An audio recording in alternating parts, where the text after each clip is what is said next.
Hello, me प्रांजलीस recipe and ब्लॉगमध्ये तुमचं स्वागत आहे. टीप नंबर 1. गरमागरम इडली पात्रातून काढताना त्याआधी थोडेसे पाणी शिंपडावे. थंड पाणी शिंपडावे. त्यामुळे इडली पात्रातून इडल्या पटकन निघतात. टीप नंबर 2. जर साखरेला मुंग्या लागत असतील तर त्यामध्ये 2 ते 3 लवंग टाकून ठेवावे. साखरेला अजिबात मुंग्या येणार नाहीत.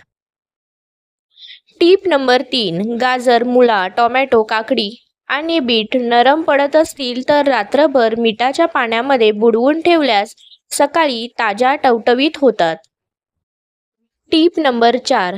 किचन ओट्यावर लिंबाच्या रसाचे पांढरे डाग पडल्यास त्यावरती आलं चोळल्यास डाग पटकन निघतो.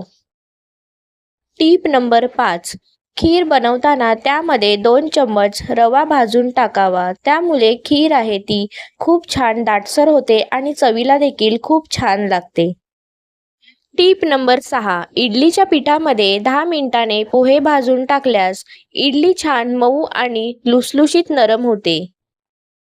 टीप नंबर 7. लोणी काढताना चमचाभर साखर घालून ठेवल्यास लोणी जास्त निघते.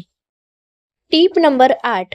फुलकोबी बनवताना त्यामध्ये बारीकशा आळ्या असतात तर त्या आळ्या काढण्यासाठी गरम पाण्यामध्ये मीठ टाकून तो फुलकोबी ठेवा म्हणजे आळ्या निघतात.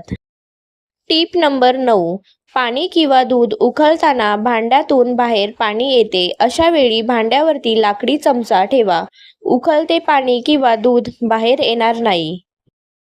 टीप नंबर 10. चटणी बनवताना 2 चम्मच दही टाकल्यास चटणी काळी पडणार नाही, मस्त हिरवी आणि ताजी राहते. टीप नंबर 11.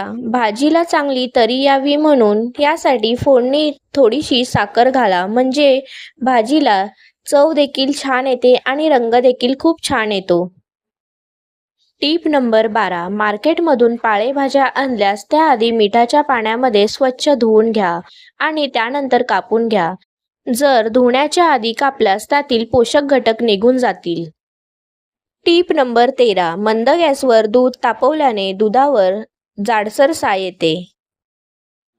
टीप नंबर 14. पिठले एकदम टेस्टी होण्यासाठी मिरची, लसूण, जिरे वाटून घाला. भाकरीसोबत मस्त लागतात. टीप नंबर 15. बटाटे कापल्यानंतर लवकर पाण्यात ठेवा नाहीतर ते काळे पडतात. जर तुम्हाला ह्या आजच्या माझ्या टिप्स आवडल्या असतील तर प्लीज लाईक करा, शेअर करा आणि सबस्क्राईब करा आणि मित्रपरिवारांमध्ये सुद्धा शेअर करा. धन्यवाद.